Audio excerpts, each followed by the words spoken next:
Hello there, and welcome to the Drax Files Radio Hour live from Sansar Edition. My name is Draxter, and I'm here today with Ksenia Anske, and we'll ask her if I pronounce her name correctly because I've been pronouncing it this way for a while, and I actually didn't even ask in the pre-interview and in the sound check. Ksenia Anske writes dark fantasy for young adults. She writes about suicide. She writes about abuse. I find these books incredible. I'm a huge fan. I've read all of them that are available now. I mean, maybe Ksenia will correct me if I'm wrong. Here's a book I want to hold into the camera. Well, I wanted to, but it fell out of my hand. Let's hold this one up. This is probably my favorite. It's called Rosehead, about a 12-year-old girl who discovers a dark secret about a people eating rose, which is the basis of the business of her grandfather. Here is a book called Siren Suicides. As the title suggests, it is about suicide. And stuff keeps falling out of my hand. And it deals with, well, it deals with suicide, it deals with teenagers. And I would like to welcome Ksenia, and we'll go to camera 8. Ksenia, how are you in your avatar form? Me bow. This is just amazing. Thank you, Draxter. I am honored you invited me into this space, this virtual reality. I have never done this before. I'm completely enamored. Privileged to be here. It's fantastic. I hope there is more to come. And thank you for having me. So, what kind of questions do you want me to answer? Oh, my name is Anske. That's how I say it. Oh, say that again, please. This was breaking up. Ksenia? Ksenia. Yeah. Before we go into the business and the joy of writing and the grind and your subjects and why do you feel these subjects are appropriate for young people, I want to go around with the camera and look at your avatar. This was an avatar that was made by Silas Merlin, and the dress was made by Solus. Or it was a collaborative effort. You sent us a reference picture. What does this avatar mean to you? Why did you send this? And do you feel comfortable in this embodiment? As you can tell, I am trying to figure out how to be, and it's fantastic. I can't see it on the outside. I'm looking forward to seeing it once I play on the screen. I grew up with Russian fairy tales. I am from Russia, Moscow originally, and the image that you see is the Tsarevna, which is a young queen in English, who is many stories, in particular Pushkin, who is a Russian poet who wrote children's poems, and she was part swan, part woman. She turned into a swan, then she was a woman. But this is just a general dress of any Russian young woman with a headdress, and the dress that's festive. It could be for an holiday or a wedding. And this is, of course, very general, specifically following any tradition per se. I have found in a fashion blog of some of the Russian artists, and I fell in love with this particular costume, which was a photograph of a model in the costume, and now it's an incredible, real, almost real image. What does real mean? I mean, you tell me what real means. Let me hold this other book here into the camera. This is a book I forgot to mention. This one, Erkadura fell on the ground earlier. This is a book called The Badlings, which is all about fairy tales and stories, and it's about these kids that don't finish the story, and then they get sucked into the book and punished by the protagonist. And the protagonists of these stories turn out to also be children that have been sucked into the book. There's some violence in there, but it's also, I mean, I guess on the surface, very whimsical. So you're saying this avatar is real or is not real. Sorry, I gotta throw this. This is the tradition here. About reality. I mean, let's talk about what reality means to you in your writing, and then get to the subject matters. I mentioned Erkadura. It's on the floor here somewhere. This is probably the most real book, I suppose. It's set in an incredibly dark circumstance with a abused young woman, a teenager, and she finds seemingly a way out of this abusive world of her own family, into the world of art, into the world of acting, and then she gets sort of thrown back at it, and it ends tragically, but also the only way I think this could end. So I'm all over the place here with my questions. Let me be focused. What does reality mean to you when you're right? I mean, what is real? When I write, real is not real. That's what Hmm. reality means. The reality is what's happening in my head. And then this is very similar. I was actually struck by the experience I had when testing it out. I was in space with stars and mountains. That was just probably the holding space. And I thought, this is exactly what I see in my head. I actually see a movie unfold as if I were in the movie. And I become the character who is the character in a particular scene that I write. There's no distinction, old, young, gender, it doesn't matter. I become them, and that becomes the reality. So, as my boyfriend always laughs, or my children are kind of used to that, when they interrupt me in that moment or somebody enters the room, I look up at them and I don't see them. They can talk to them. I'm gone. But we're stepping into this eternal discussion, especially for folks who are into virtual worlds like myself, because now you the way you describe what you write and when you read or when you write as something that happens in your head. Yes, but it is real. I mean, it really goes into the definition of what is real. It is real for you in the moment, and it is possibly real for you after the moment, as it is for me as a reader, because I dream of your worlds, or I dream of the worlds that are made here in Sansar or in other virtual worlds. So why do we not call it real? I think we are all plagued with this fear of losing Of touch with losing. whatever we think is real. However, we don't know if it is real. We can only rely on our senses and what is really real. And I Actually, think the that's word the itself. point. I think you see you're hitting the nail on the head. And in my civil service, I worked in a psychiatric institution. There were a lot of patients with in psychotic states. Some of them diagnosed with schizophrenia. And I think you hit the nail on the head. I think we need to. We feel we need to hold on to things that can be physically grasped, and that's how we define real, because otherwise we'll open up a door to something that might be too scary for us. So I think that might explain now, after 12 years being in virtual worlds, Ksenia, you have explained to me why I find people who find this stuff super scary and sort of the end of absolutely everything. Wow. As you can say, I'm completely enamored with this I body. know. Please keep going. It's It's just wonderful. exciting because I go to ballet classes every night, and so I'm doing all these movements. We do the hand position, the first, fifth position, whatever, and I'm thinking, oh, see what that would look like, and the potential of what you could be, and also writing process. To Hmm. me, when I'm in that space, the reality itself reality per se. So the senses, all of them, are not necessarily present. Sometimes it would be only the smell. Sometimes it Right. would be only the sound, and that is another aspect of us trying to grasp onto something, thinking, "Oh my God, is this real?" But if you only use touch, that's one thing. But if you use your eyes, and let's say if you were born blind, what is reality to you? It would differ very much to somebody who can see. And yet, oh, that's not real. But how do we know?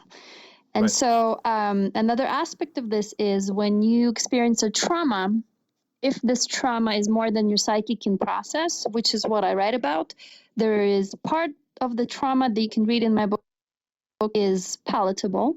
You can digest it. Children can digest it. Rosehead was actually rated by librarians for kids 8 and up, even though Hmm. the main girl has an ADD, an ADHD disorder. She has to take pills. You can kind of read through it and not get the darkness of it.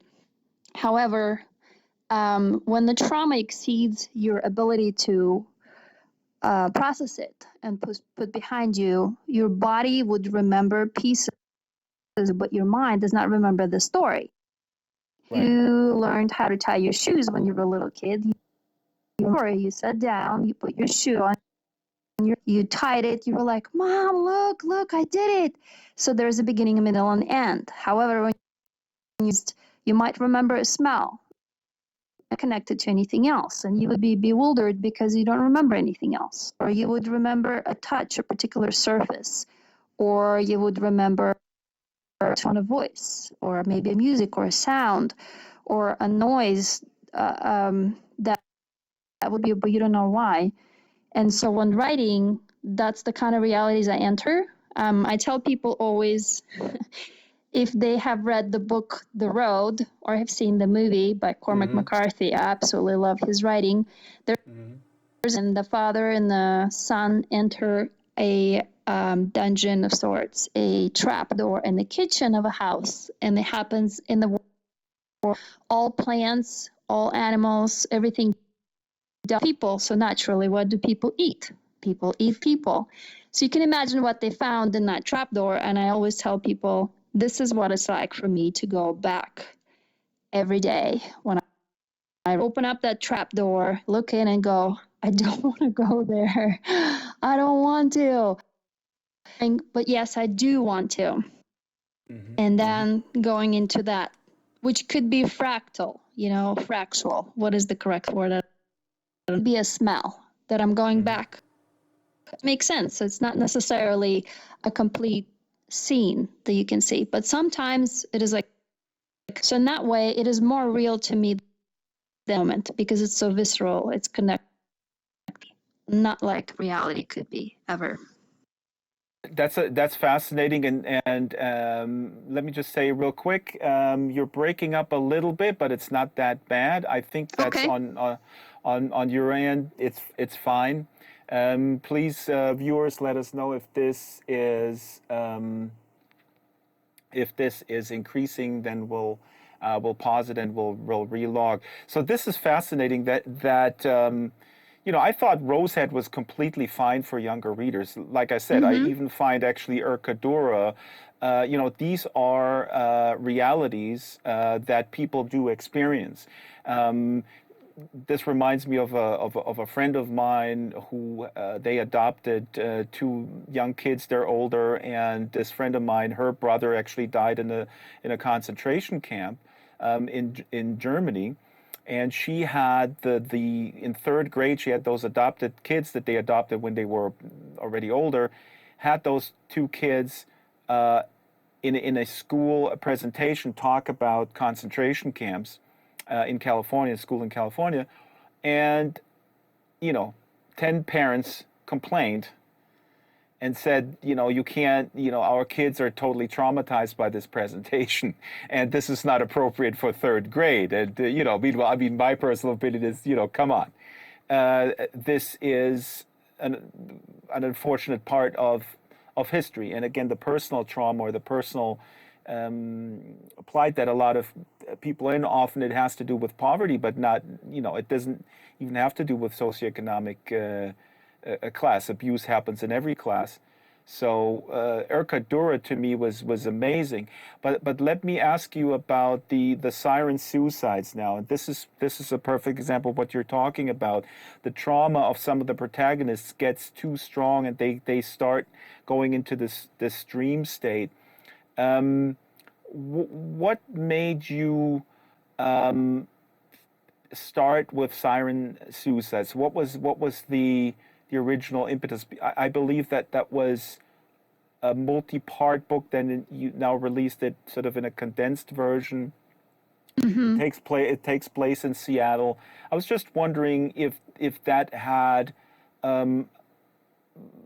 something to do with your own biography, or why did you connect to a 16-year-old that, and again, these protagonists are drawn so vividly, and her issues with her father and coming to grips with, does she like the boy Hunter, and the way the boy behaves, you know, trying to comply with the I mean, I was like, oh my God, you know, guys, dude, take the helm here. The father is a total a-hole, and he gets put in his place a little bit later on, but the boyfriend of the 16-year-old main protagonist is so sort of deferential to authority also. So all these aspects are pretty awesome. But why did you want to write about suicide? I was suicidal, and it began as therapy journaling. Actually, began before that. Attacks, and I had no way of. First, I didn't know what that was. It never happened to me before. I always thought somebody else. A lot of things that happened to me, I thought happens to somebody else until I was understanding. Yes, they did happen to me, and the way I could get over them will literally journal them out. It's gotten so bad that once passersby had to call 911 on me. I was in a public place, and I was having some kind of a attack of, I don't know what they thought, but basically I started writing it in the journal, and then memories, bits of memories, pieces came back, and that seemed to be the only technique that worked for me. I've been through multiple for 2 years, and so I just keep Ksenia, writing. I have to interrupt you because this is Yeah. so fascinating, and you are breaking up. Can you Oh. ask your assistant there, your handler, I think his name is VR person, Mm-hmm. and to have you just relog, and I'll put a little music thing, and Relog, then so log out and log back in? yeah, exactly. I think Okay. that should fix it. Just tell him like it's the connection. There is something going on with the Okay, connection. just a moment. And we'll be right back. Meantime, Ksenia Anske, let me spell this. This is KSENIAANSKE.com is her website. Well, if you're watching this on YouTube, you should you can just sort of look in the description there and grab it. So as Ksenia is relogging, she was, let me just summarize that, and we'll talk about this later. She was suicidal as a teenager, and what I didn't ask was if that happened when she was already in America. She came to America, and I don't know what age she came to America, but I would assume it was back in Russia. And she was journaling her own experiences. The book Siren Suicides is now condensed and available as a paperback. I sent this to a few friends of mine, actually. You can also read it online on her website for free in an ebook form, which I find awesome. And let me throw to a placeholder, and we'll see you back when Ksenia comes back.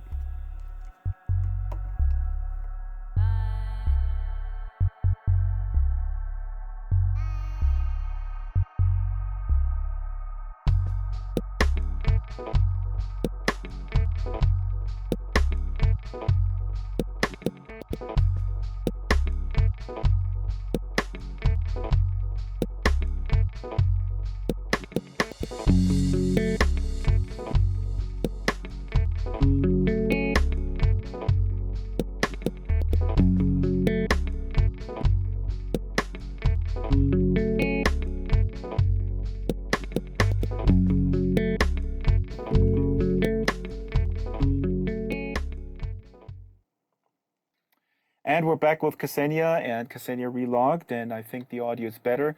So, Ksenia, please continue. You were journaling your own experience. I was wondering, you came to America in '98, so this happened in Russia, correct? No, this happened here in America, actually. Ah, okay. Mm-hmm. So it happened to you when you were a little bit older than 16. Oh, much. Yeah, I 30s, and I went back to Russia to visit my family. I came back to America, and my visit became a trigger in many respects in terms of certain people and certain things people said, touches that happened. And when I came back, it started hitting me, panic attacks. I actually was not even aware of what it was. I literally thought that I was having a seizure or an attack of some sort. I thought maybe a heart attack. I was completely clueless. And so are most people. When you have that outside on the street, I discovered people walk around you. They think maybe you're contagious. They don't want to touch you. They don't know what's happening to you. And it's quite an experience. By the way, do you see my avatar? Because I don't, but I'm assuming you Yes. do. It's Yeah. okay. You It's look working. wonderful as always. Yeah, and your moves are just Okay. completely captivating. Because I Please keep moving as you talk. This is just wonderful. good. I cannot see myself because some whatever reset. I see like these blue. I'm assuming that if you don't see blue hands, that that's fine. I don't Ah, know yeah. why they're. The blue hands are in the settings, so let's Oh, not are worry they? about it. If yeah, there is a Okay. button, but I don't know which button that is That's on your fine. It system. doesn't matter. Yeah. So back to this, it was an experience that allowed me out of depression. Literally, writing dragged me out from the other end.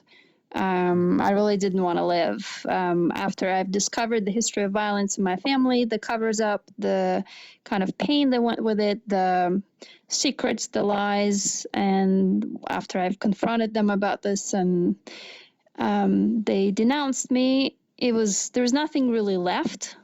And Yeah. the wish to die was really strong, and it connected me back to the wish to die when I was a teenager, and I was a runaway and a young at 17. I ran away from home and I became pregnant, and that was connected to all of those experiences I was running away from. My memory cleverly blocked most of it out. However, I did run away, and I really did want to die. So it came back full force, and I was 32 or 33. Wow. And that's why the book is about a 16-year-old. It was connected to that time when I really badly wanted to go. I was at 16, I didn't have the means, and then at 17, I had a job. I was able to rent an apartment and leave. This is absolutely amazing. This backstory now. I have to reread it anyways. And as you know, I said my son is 15, and as you know, I ordered a second copy and sent it to Yes, him. thank Just you. because the feelings that are expressed in there are just uh, so vivid even for me. I mean, it came back. A lot of stuff came back for me, and the main protagonist, jumps from the bridge in Seattle. The name of the bridge escapes me now. Jesus Christ! Aurora. But Aurora Bridge, yeah, Mm-hmm. and she then comes into contact with these sirens, and the sirens want to recruit her into one of them, Mm-hmm. and then it goes from there, and it turns out that her father is a siren hunter. That's sort of Mm-hmm. his secret gig. To me, this is very much, here comes my literature snobbish background. Your stuff is like, to me, it's like Gabriel Garcia Marquez and Jorge Luis Yes. Borges combined, like with, Before. yeah, Mm-hmm. and it's like combined with pop culture almost, in a Yep. way, in a good way. I don't like pop culture that much, the corporate end of it, but your stuff. Anyway, here's another aspect of, so Irkadura then is a lot darker than these other books, and there is arguably, I can see that people may not be able to actually read it, that it's sort of re-traumatizing in the way where there is no there is no happy end. I mean, your other books, I don't want to say they have happy ends in the Hollywood setting, but they in a Mm-hmm. Hollywood sense, but they have some sort of a redeeming. The world is coming to a certain order, right? And in Mm-hmm. Irkadura, it kind of doesn't. So I'm not going to give away anything, but Irkadura is at the center is a girl that is being abused. Mm-hmm. In the home, and she does run away. And the end is to me incredibly logical. Mm-hmm. It would have been incredibly bad. I would have thrown this book in the garbage if the ending was going to be any different. But Uh-huh. what made you? How did you get the courage to write a book that is so incredibly dark, and then does not go to this cheap shot of a sort of a a happy ending, but follows it to its logical conclusion. I mean, I really admire that. I really have to thank my writing mentor at the time, Michael Gruber, an author who has heard and told me to write it. Luffy, and he said, "You absolutely got everything you told me, everything you know. You're sitting on the gold mine. The experience of growing up as a teenager in a country that's been complete chaos after communism and all of the of the people kind of like the quote of what happened in Soviet Union collapsed, got destroyed, and I was a teenager on the cusp of it." And so that was something that I've experienced. And he said, "You got to write it." And a lot of my personal histories in that book. Also, most stories in that book are true. They happen to certain people. I carry them as secrets. They're not talked about during my lifetime. A lot of people of their own traumas when I shared mine. And then they asked me to not tell anybody. And so I still haven't told anybody. But in a way, I told the entire world. I went to hide them. And that's what Well, made it so they would dark. recognize them themselves, I'm sure. And I forgot to say that because the setting is in post-Soviet Russia, and yeah, I think that that's obviously a very important setting, which arguably, I guess, Yeah, so could you couldn't can happen basically anywhere else. Yeah. collapse of the character against the collapse of the country, against the regime, and what is left. So even though I teach my students writing and a particular structure, how to write a book. And there's always the final battle between the hero and the villain, and the hero wins, which you're referring to as the happy ending. This one follows more story structure where the ending is open-ended and it doesn't have the traditional three act, which is up to the reader. Did it go this way? Did it go that? Is it uplifting or is it going down? Most readers who read this book email me, "What happened? What do you think happened?" And they tell me, "That's what happened. You basically put the end to it. You decide." And that seems most of them, but yes, I could not in any way, one way or another. It had to be something that the reader would have to feel and understand. So that's probably what you've seen. When I wrote that, I wrote purely from emotion about structure. I did not think about ending being, cheesy or not cheesy enter my mind. It felt right. And I cried every day writing it. It was 6 months that took me, and you can ask my boyfriend for probably would sit down and cry like, "I don't want to write it. This is too painful." And after I did that, it was fantastic for me. It was very healing. However, as much as I try to put the violence in that book into metaphors, animals and insects, that's what people turn into. And that made the violence palatable. It's still very triggering. For some people, it's too much. We're actually reading Kafka's The Metamorphosis at the Drax Files book club, which is Oh, absolute genius. So that's also a little bit, reminiscent. Also, I actually did not know that Kafka had this difficult relationship with his father, and then there's the scene where the father wants to trample the bug, and I go like, wow, yes. and then later I realize, oh, this is actually really quite literal. This is fascinating. We have a little bit of a audio issue here, which has to do with with your internet connection. I'm afraid. What we could try to go to the secret other place that goes through this glowing box there in the background. Okay. Let's give that a try. And Mm-hmm. you know how to get to the other side? Ooh, there she goes, and there she disappears. Oh, she's not disappearing.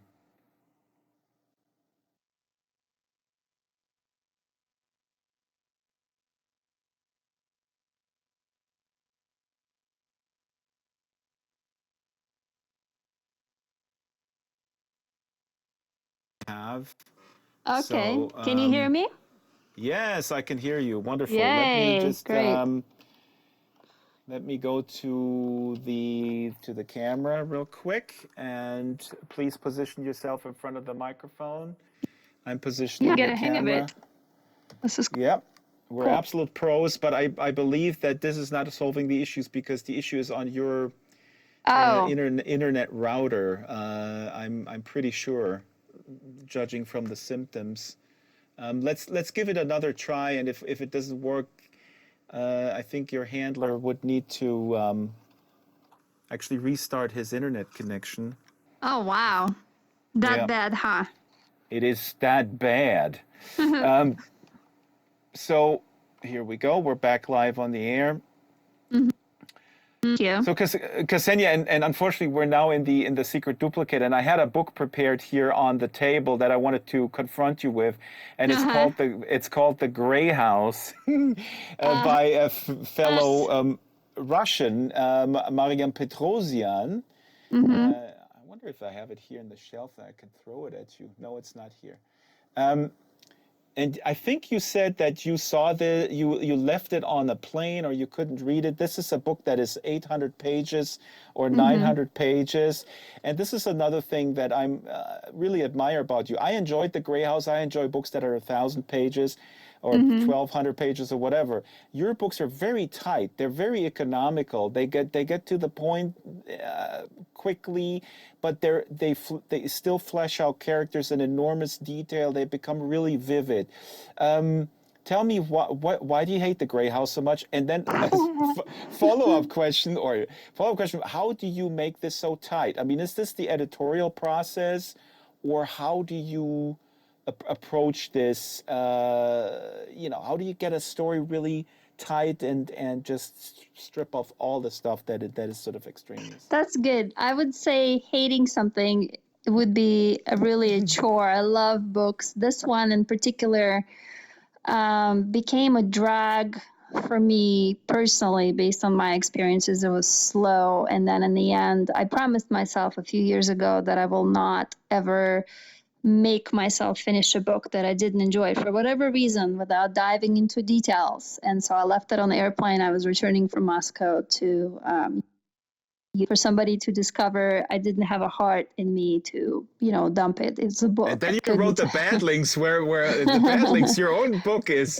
chastising kids So that don't I finish books. was the badling. To your other question, for example, right now I'm finishing the book Tube that has already gone through a round of edits by my editor, and I am going over her edit. And it's been 4 years that I've started working on this book after I won the Amtrak residency and started writing on the train about a Wow. Russian haunting the ghosts of her family on the train. It's basically about sexual trauma in family. So how do you wrap that into fiction and make it palatable? It was quite a challenge.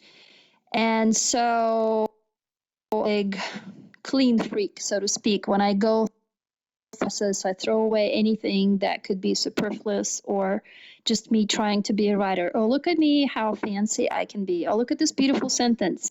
Mm-hmm. Cut, cut, cut. It's just Mm-hmm. story, story, story. So it's a process of hiding. Does that make Mm-hmm. sense?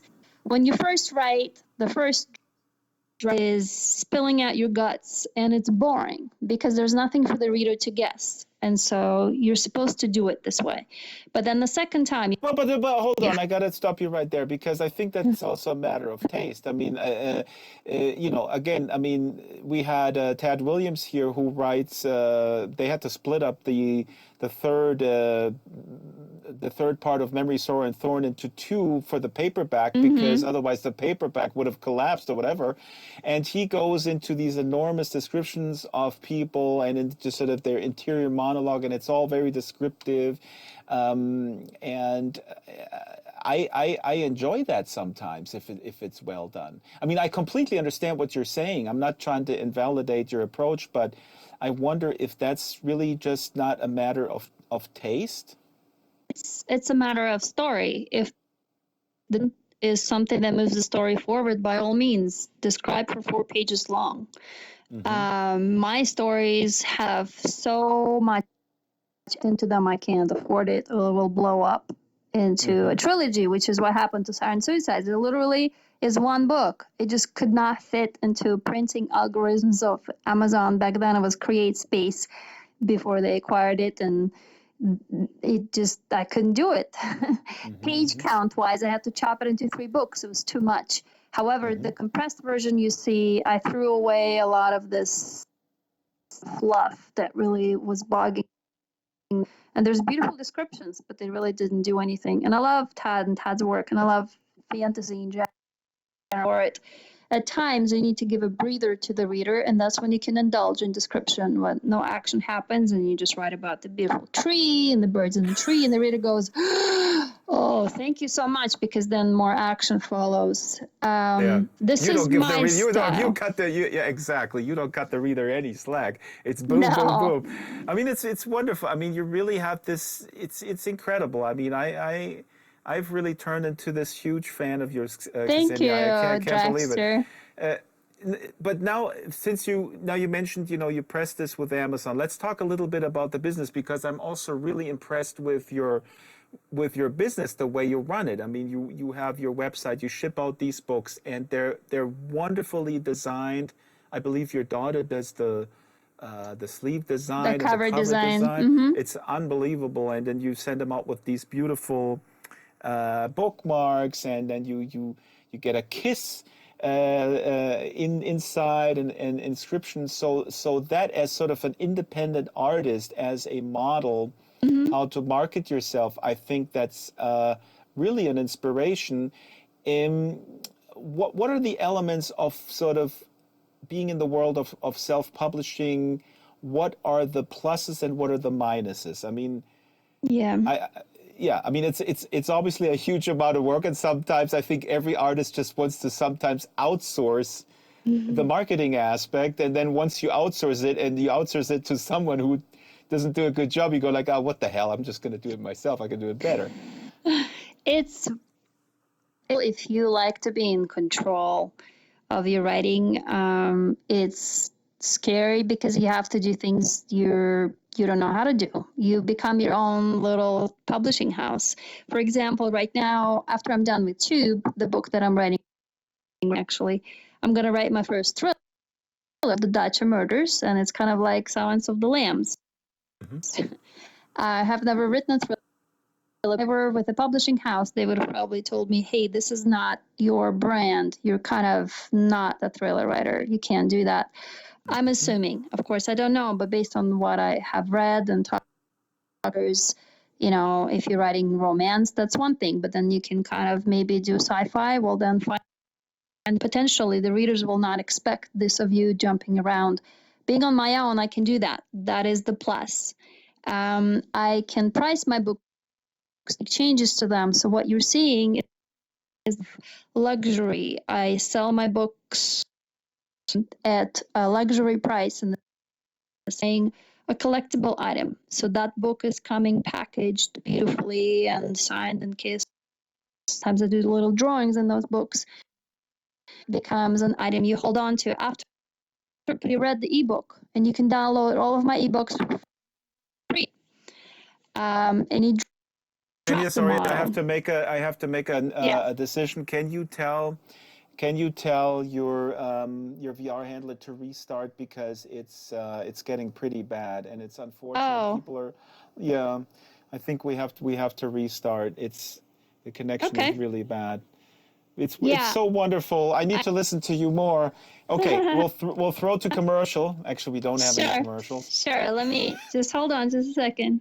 I'll be back. KseniaAnske.com, KseniaAnske.com. We'll be right back.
Yes, I can hear you. Can you hear me? Oh, okay. Yeah. It seems like we are the only ones having this issue. There's a business line, and most people log in and use this. This is a shared worker space, so they cannot restart the entire internet for everybody. Oh, that's totally. Then I understand. So that's Yeah. fine. It's you know, it's oops.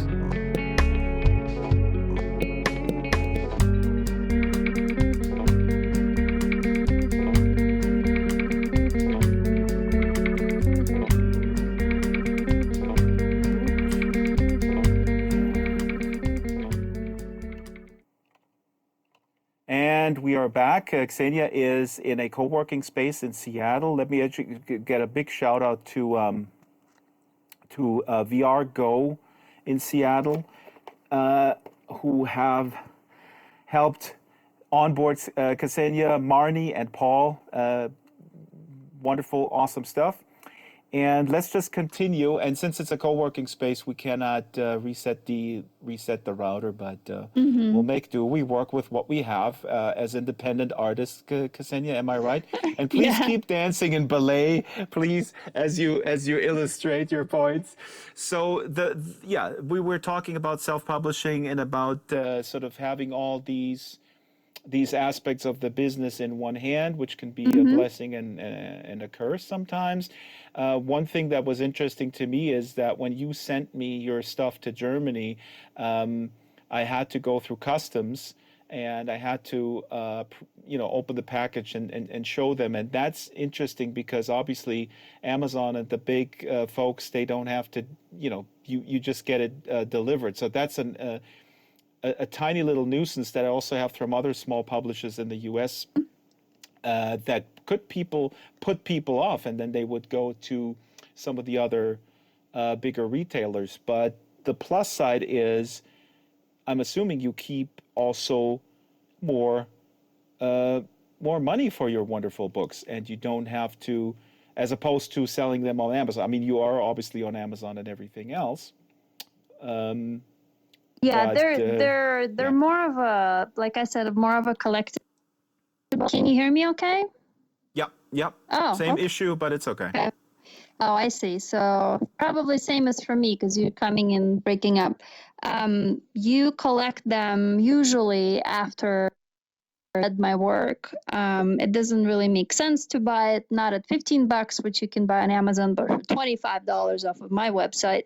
I printed it a little slightly better quality, and it comes with this personal touch, personal message, little drawing, wrapped up. And so in that way, you already are invested into my book. So it's a little different model, versus just a lot of books. I don't sell a lot of those printed books. Well, I love printed books, and it's awesome that you sell them. And I don't think printed books go out of style. I tell my son all the time also, go to the website of an artist and download it from there, buy it Yeah. from there, and don't just stream it on Spotify or whatever. I mean, he has a Deezer subscription, that's fine. But I much rather, the name escapes me now. It was an awesome electronic artist from Sweden, I believe. God, that guy was so good. And he was only 10 years old, and I say, hey, let's go to that dude's website and download the stuff and buy it, But then they go like, hey, for a subscription to Spotify or Deezer, I get millions, and this dude I have to pay 15. It's very difficult to. I'm not telling you anything new. It's very difficult to find or show kids the appreciation for how much it costs to actually produce that art, and that when you put those dollars directly into the artist's pocket, then you enable the artist to continue working. Yeah, that's correct. So, Ksenia, I heard that you're giving up writing and you're becoming a personal coach now. Is that true?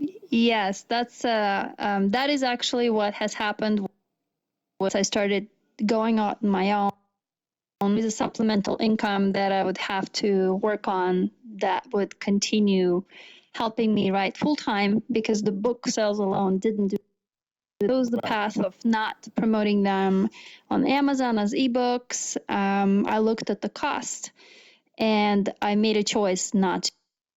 It wasn't what you would hear often, which is, well, I just published my book and now it's lost and I don't know how to get it up on best-selling list on Amazon. And so I looked at that.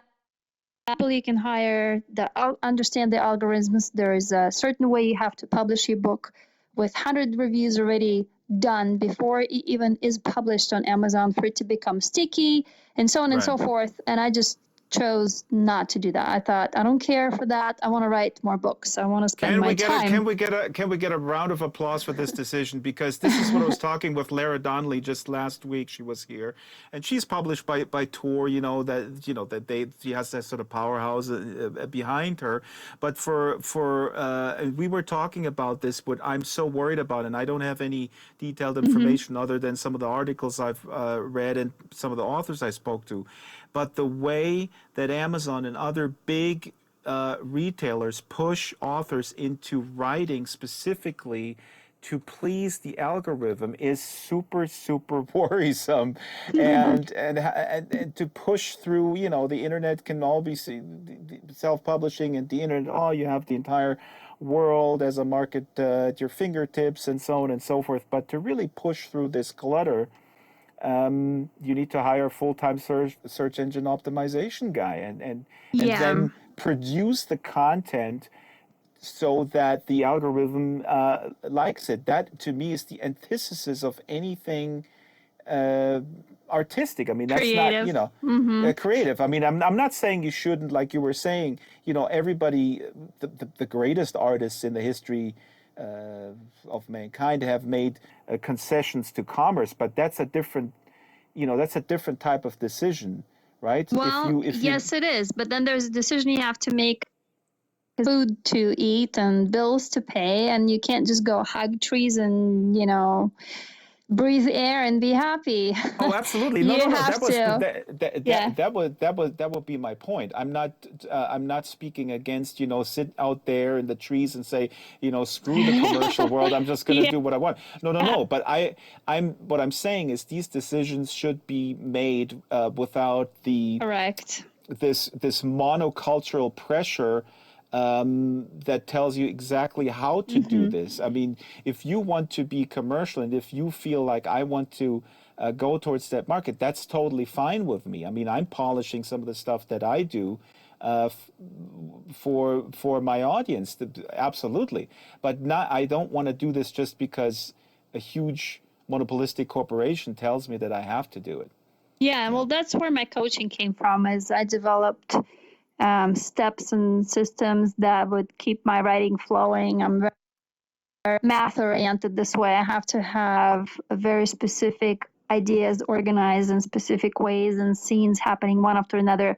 In fact, when I wrote Siren Suicides, before I wrote it, I had 3 notebooks filled with plot. It was just plot lines and everything. I already knew what was happening. So that is what I teach. And so that was writing coaching that's now transitioning into financial coaching, because after people would write the book, they would be like, okay, so, and my background in technology startups, I used to have a startup in past life and did a lot of sales, and and then I helped my own financial health after I went through bankruptcy and being at complete bottom, which was both depression. I was suicidal, depressed, and I was divorced. My part of my house, my wardrobe, it was like, you can't hit any more bottom. But then I did. I was biking home and I was hit by a truck. And I woke up in the hospital. Yeah, and I thought the universe is really trying to tell me something. So I told everybody I'm quitting everything and I'm becoming a writer full time. And it was the worst time, because I was a single mom, no income. Just at the bottom of bottoms. Is like, crazy. And it led now to prosperity. And so that's why I'm shifting toward a financial coach for creatives. Help wealth, their relationship with money. They do need it. We do, yeah, because we don't know how to do that. It's like, I just want to write. Can gold rain on my... I don't want to worry about money. I just want to write. I just want to sit naked in a tree and then come up with stuff. I don't know why I need to sit naked in a tree for that, whatever. But no. I mean, and this is good, Ksenia, that you're clarifying this. You're not giving this up. I mean, that was sort of my provocative question, that you're giving up Mm-hmm. writing to do this. But this is also, of course, always important for people to know, even published best-selling authors, musicians, it's the same thing. I've met so many musicians in my life that have golden records or CDs on the wall, and they are still struggling financially. And it's not because they're Mm-hmm. stupid or because they were ripped off. It's just that the system is such that you have to navigate a system that is very complex, and that is not necessarily in the favor of the creative person. Mm-hmm. But where do you get this? Where do you find the sorry? We're nearing the top of the hour, and we have a few questions here from Kipton, who is watching. But one question from me: where do you find the space, the solitude that is required to get into the zone and write? You mentioned Amtrak. Mm-hmm. Please elaborate on that. But also, where do you find it? Some people need to shut themselves off into a room. They need to go into a cabin in the woods, whatever. And other people can sit in a cafe, or they can sit on a train. What's your thing? It is really building disciplines, kind of like going to the gym and you would Mm-hmm. groan and you don't want to. I became really good at creating boundaries. So every morning I have the same, but once you train your body, it's almost like you don't have to because your body will do it on its own. It's used to it. So I wake up, I have my breakfast, and I go down to my writing room. For the longest time, it was just in our bedroom. I had a little. I would be waiting for my boyfriend to wake up and leave because I had to start writing. But now I have my own little space. It didn't matter though. I would start writing without turning anything on. So no Mm-hmm. computer. I mean, no computer, yes, but no internet, no browser windows, all the phone. So I did not check calls, nothing until I've worked. That is my day. So 4 hours I write. I figured that more than 4 hours I don't produce good work, so I stopped. I just don't Mm-hmm. even do it because I know I won't. I'll have to edit it the next day. Then I eat lunch and then I coach. For 4 hours, I have meetings up to four, each 1 hour, and it's either on writing structure, particularly how to write a book that sells, because there's certain things that you have to have in your story for it to be commercial, for people to actually shell out their hard-earned dollars for it. Unless you want to write for your own pleasure, that's different. And the financial coaching. And then I break, I eat dinner, and then I go dance in the evening, which is like it's half an hour stretching, an hour and a half class, another half an hour stretching after. It takes me to get there, an hour back home. So that physically keeps me so that next morning I jump out of bed and it repeats. That's it. It's And awesome. so, It's oops. Where am I? Here we go. Ksenia, this is absolutely awesome. This is so. I think we're aligned very much. I mean, this is what I tell people. The routine is really routine, yes. like you were saying. Your body gets so used to this, and then you. This is how you produce a creative work. It's single Mm-hmm. tasking and it's a routine. You put yourself into this position, and it's not. This is how it works. And the blank page, the white page is always there, but it gets less scary Mm-hmm. because through this routine you're building something that is coming back, and you will be able to have these ideas. But you got to keep this routine. And a lot of people that I talk to, they don't believe it, and they also don't believe in sort of single tasking, which I find quite regrettable. There's a lot of evidence, research that just shows when we believe we can multitask, it's just not happening. That's Cannot. not It's how. a myth. Yeah, that's not how the brain is wired. I want to go to a question here from YouTube as we're closing the show. Kipton says, I wonder if she worried what others might think about her, like friends and family, people close to her, people she looked up to when she started releasing her writings on the darker subjects. Yeah, you were hinting at that a little bit. I mean, these people are, in that sense, anonymized, but But was there a worry that people in your family and friends they would just completely stop any contact with you because they felt whatever betrayed or Thank you. This is a great question. Well, the fact was they already stopped all contact with me, so I really had nothing to lose. So psychologically in such a bad place, to me, meant survival. I did kind of impact it would have on them. And I was, in a way, forced into abuser too early by members of the family with whom I happened to share. The memories that started coming to me. Fortunately, back then I did not understand the impact of what would happen. And also, by being trained to go against my gut, as a child, I basically started the process too early, and that destroyed a lot of relationships. And then in the end, my family told me, oh, you're crazy, you're imagining it, or you're doing it on purpose just to hurt us. And this American therapist who put it in your brain and all these other things that ah sounded absolutely ridiculous. But you know how. And it was my birthday coming up, and I said, you know what, screw you all. I'm this because I see no value in life anymore. I want to die. And that became my salvation. It did not even enter my brain of what could happen. Now I understand that it could be traumatizing to some other members of my family, and it was. And some of them are keeping distance still because I became a trigger for them. So a year and a half of blog posts is hidden at the moment. I have put it down. I've, closed it off. It's not accessible anymore. Maybe one day I'll put it into a book, but very emotionally dark journey of healing and recovering from trauma that I document. And they held me together. And that price was losing the family that I actually never had. And it was ripping off the pink glasses of a child, hoping for a mom and a dad and just a family like everybody else has, proper family. That was never there. And so it's whatever died was actually never alive. And I'm still not in touch with family. I hope that answers your question. no, that's wonderful, and also that you, is my understanding, that you did, as you saw yourself on in the healing process, you were, I don't know, quote unquote, mature enough to shut off some of the writing or some of the work that was public, is my understanding, at some point, but you shut Mm-hmm. it down to public access because you felt, this may Yes, actually I was very hurt. angry at that.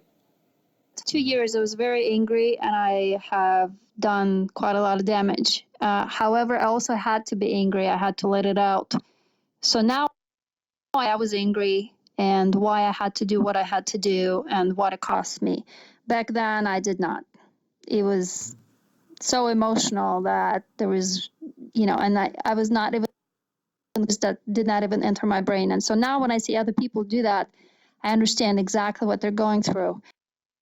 On the outside, if you don't feel going through, it might look really violent. And it was. Most of my writing was pretty graphic and violent back then. You heard it here first on the Drax Files Radio Hour, which is about books, but now we're talking about if you are angry and you get out of that anger and you heal, then sometimes you can also help heal others by acknowledging that anger Yeah. and doing a mea culpa, I guess, in some respects. And obviously, we live in a time where I don't want to get too much into that now because No, then we don't have another hour. it's just, it was anger at betrayal, the family betrayal. So that as a Right. child, you're supposed to feel it too. However, as an adult, when you express it, illegally. That's right. That's right. But exactly. But since the Mm-hmm. trauma is often hidden and then it erupts as an adult, that's why I always Yep. try to, Mm-hmm. when you meet people, random people in the park or wherever, it's really true. I mean, you don't know the cross that people have to bear. That's what my grandmother used to say, and I know it's hard to sometimes to look at everybody with kindness, But it's also a good exercise to just try to sort of reserve the judgment and Mm-hmm. not get pissed off if somebody, I don't know, cuts you off or cuts in the line or screams at you, and you don't have to scream Mm-hmm. back right away. Yeah. All right. Last question. Tube is in the making. This is your upcoming book, and so that's in the process of. Do you send this stuff out to what do you call it? Test readers or whatever? Beta readers. Beta readers. Yeah, yeah, yeah. Mm-hmm. Hmm. Yes, I do all the time. And that Um, does not that would kind of scare me. I mean, I do it with rough cuts of videos too, and then sometimes mm-hmm.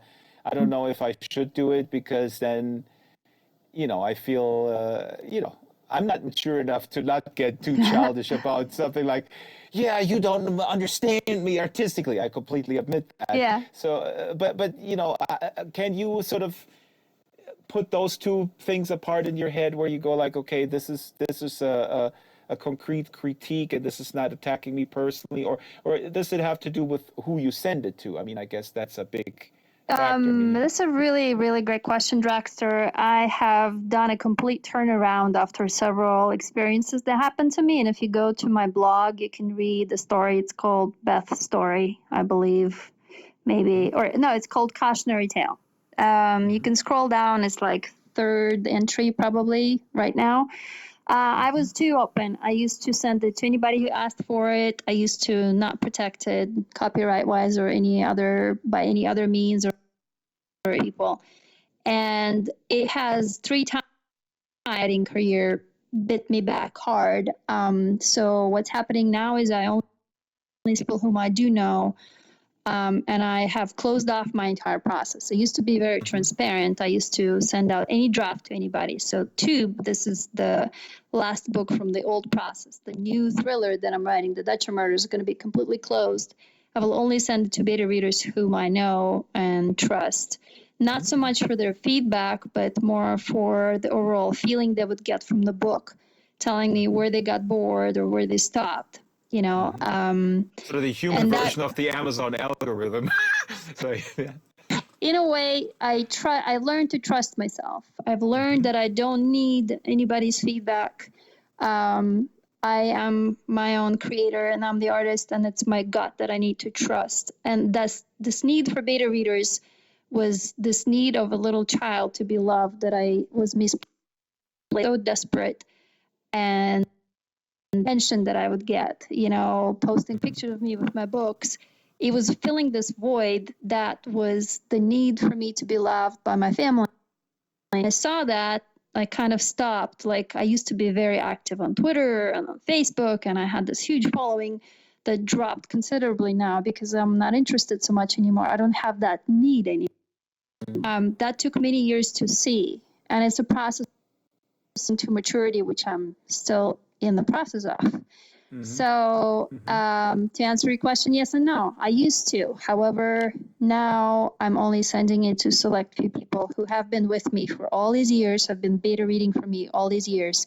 They get to see that. For example, I have 2 translations. Rosehead has just been translated into Russian, and the Badlings have been translated into Russian. And so I sent it to whom I know. She's been with me for all the years that I've been writing, a Russian reader, and she will read the Russian version as a beta reader. Oh.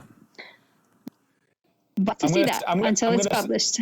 I'm going to say this on the air, and I'm not a professional translator but I am somewhat bilingual. If you want a German translator, I'll do it pro bono because I love this You book. got it. Which book would you want to translate? Rosehead, because Rosehead is... Rosehead. Yes, Rosehead, because it happens in Germany. Okay, you got it. Yeah. We have a deal. You guys are all witnesses. Draxter has just committed to German. Draxter, you're in.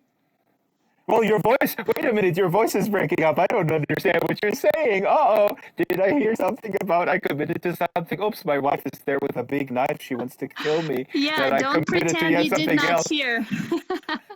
No, because I always wanted to, when I was, I think, 14 or 15, I started reading. Stephen King was I read Stephen King like I started with Stephen King too. Actually, Stephen King in the skirt. I was like, I'll take that as a compliment. That's cool. Yep. and I'm actually trying to get Stephen King here into the basement, and Oh, please do. I'm your friend. That would be it, fantastic. it will work, and then you come in sort of as an unannounced guest in the back or something, whatever. Yeah. But that's when I started with, I think, 14 or 15, when I read a Stephen King book, and then I bought the English version, and Mm-hmm. like I said, I mean, I'm not a professional translator at all, but I love to just see that in only these two languages. I don't speak any other language, unfortunately, but it is just so gratifying to see that and be able to compare. I mean, you speak a lot more.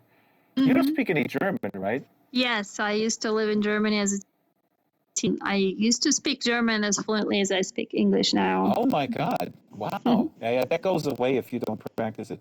Yeah. Okay, Ksenia, we're over time, and you've bared with us and with the audience. Thank you. Oops, Silas is saying that I'm breaking up now. Yeah, this is about the time where we have to wrap the show. Thank you guys for watching, and thanks for the questions, Kip. And this will be out on Monday. The audio version as the podcast, slightly edited. Big thanks to VRGO Seattle, and big thanks to you, Ksenia, and all the best with your future endeavors. And please don't, Yes. please do not just move completely into whatever coaching. Just use it as the nice, secure basis Yeah, it will to never support. happen. So very Right. good. My drug. Thank you, everybody, so much for your time to listen to my ramblings. Thank you, Dragster. No Fantastic ramblings at time. all. Absolute food for thought. This is wonderfully life affirming and inspiring. Bye. Now, One last dance. One last bow. Yes. Oh, wonderful. I'm doing a bow. Oh. Oh. Wonderful. Now we have to suck Ksenia completely into Sansar. All That's right. how the kids are gonna suck back into the books and the bad links. Okay, bye. This was it. Bye. Wonderful. Bye bye bye. Goodbye.